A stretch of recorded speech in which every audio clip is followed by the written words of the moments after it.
فازي خپل کچې دی. ما وی بابا به ټول عمر ګریک سالډ خوړلی وي او همبرګرز به خوړلی وي نو ښه ده چې لږ شانتې پاکستاني افغاني خوراک پې وکړم اخري وخېږي.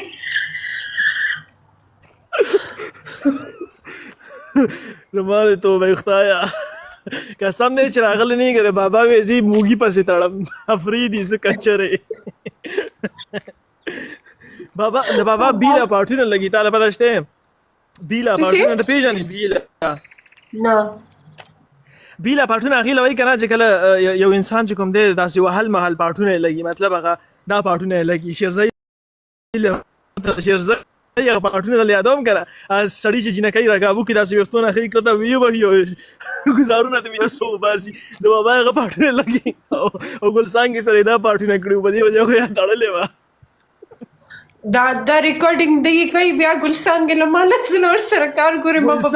ګلڅانګې دا ریکارډینګ وباسي که نه زه خو دروغ خبرې نه کوم دوستانو زه صفا خبره کوم ما سره ویډیو پرته چې ګلڅانګې چغې وهلې وایي ما معاف که بابا ورته ویې ولې دې معاف کړم وایي تا وایې چې راشه وایي ما راوله او درست دی واده به کوو.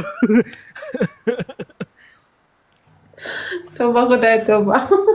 ګلڅانګه ماشومه هډوکې دي که نه اوس که ته راغلی وې کېدای شي ته بابا د پاسه ناسته وې او دا برهان تھینک یو جانې ته بابا د پاسه ناسته وې او مرۍ دې وله خپې کړې وه. وایي ولې